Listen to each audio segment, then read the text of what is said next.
Welcome to footballgameplan.com, where football makes sense. I'm Emory Hunt, the czar of the playbook. I'm sitting here at the 2019 XFL Showcase, 2020 XFL Showcase, the New York team with Ric Serritella of NFL Draft Bible. Rick, appreciate you taking time, man. Absolutely. Exciting times. The XFL always brings out the glitz and the glamour. Well, we usually meet up on the scouting trail, and this is technically the scouting trail. Absolutely. So we're out here looking at prospects, working out in front of the XFL personnel from all 8 teams and also coaches. So what were some of your takeaways initially from these guys working out? Well, I think first off, just kind of letting the dust settle with the Alliance League, right? We saw what happened there, and then talking to some of the people out here, whether it be Commissioner Luck, Doug Whaley, Eric Galco. It seems like they have their ducks in a row. It seems like they have the financial stability.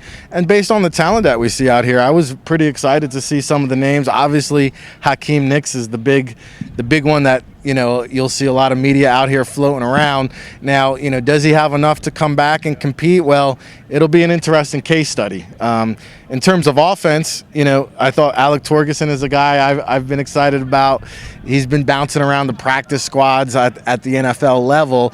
I think this is a perfect league for him, where he can come in, develop, get his reps, get his snaps, and throw to some guys like the Purdue kid I see out here is just D'Angelo Yancey. D'Angelo Yancey's killing him. Mm-hmm. And you say, hey, well, why isn't he in an NFL training camp? Well, hey, maybe the XFL is an opportunity to provide for him. Jonathan Thomas from Penn State, I had a chance to speak with him. He had a good practice.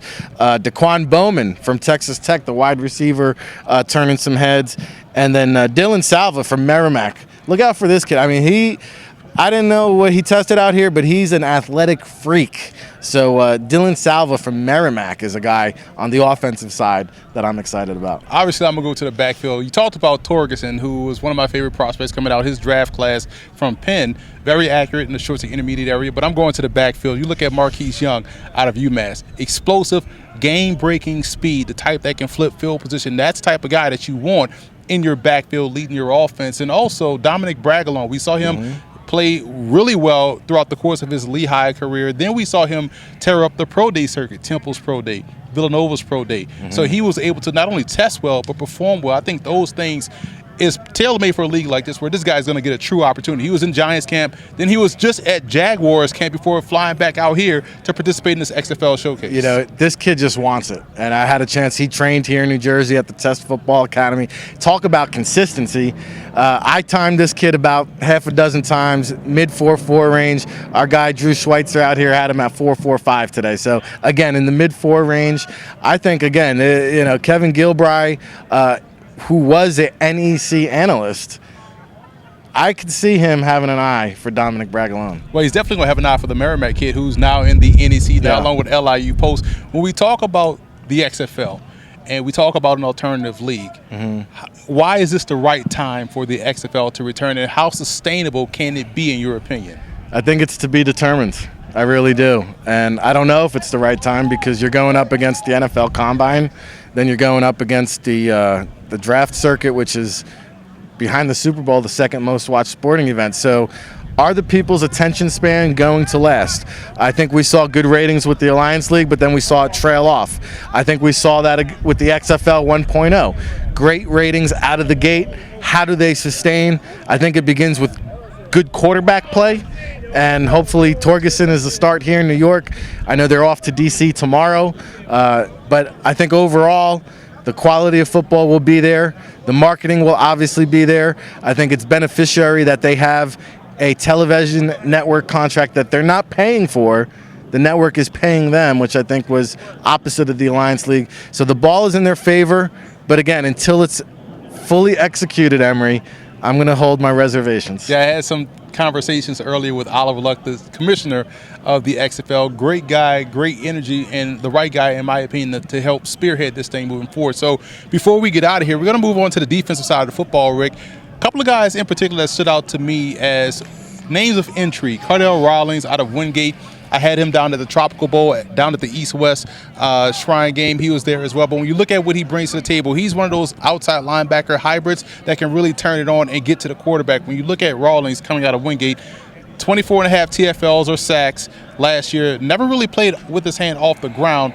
this is a league that can help jumpstart his opportunity. Who's some of the defensive guys that stood out to you in your opinion? Well, yeah, they're going to need edge rushers, right? Yes. So those guys definitely need a look. And, I think here I have Al Rashid Benton from West Virginia. Yes. This guy was a tackle machine, 4-year starter, team captain. Didn't run a great 40, but let me tell you, 2 years ago at the NFLPA Bowl, he was outstanding. I think he's going to be a player. Ed Shockley from Villanova, again, didn't run a great 40 coming out, but he was injured when he ran that 40. I believe he was with the Cowboys in their training camp, and he's a guy that just plays with his hair on fire, all over the field. What I like about Ed Shockley, true leader, knows the playbook, always making sure his teammates are lined up in the right position. Just stop you off right quick. Staying with Villanova, Malik Reeves. Yes. One of the better cornerbacks, mirror and match guy that can play outside, can play inside. He also had a really good day out here today working out. I know he had an injury that kept him out of the NFL when he was in training camp. I want to say with the Chiefs, but here's a guy out here who was able to showcase that same burst, agility, movement skills one-on-one. Malik Reeves is one of those best corners I thought was coming out that class, and he had a really good East-West Shrine Game week as well. Yeah, I hate to dub it this, but it's kind of like the Humpty Dumpty batch of players, because there's a lot of busted, bruised, and broken individuals. Darius Hamilton is a guy from Rutgers, very promising career until he ran into injuries. Jarrell Worthy from Michigan State, this was a big-time player until he got injured. And I think that's a common theme here. Real quick, Christian Sicoli, Buffalo. We've seen him in NFL training camps at offensive line, defensive line. He's a player. I like him a lot. And then defensive backs, Delvin Randall from Temple. Surprised he's not in an NFL training camp. A draft-eligible player here at the XFL Showcase. And then Max Redfield from Indiana. Obviously started off at Notre Dame, had some off-the-field incidents there. Again, just a player who needs an opportunity to get those reps, get that game film, and that's their ticket back into the NFL. Where can people learn more about NFL Draft Bible? What you guys got going on? Well, the NFLDraftBible.com is under the works, so we're going to reconstruct that and have a brand new edition out there. Of course, on Twitter at NFL Draft Bible, and of course, follow Emery over at the Football Game Plan, man, where football just makes too much sense. Oh, Rick, I appreciate you stopping by, taking time. We'll take a quick commercial break and be back with more Football Game Plan here.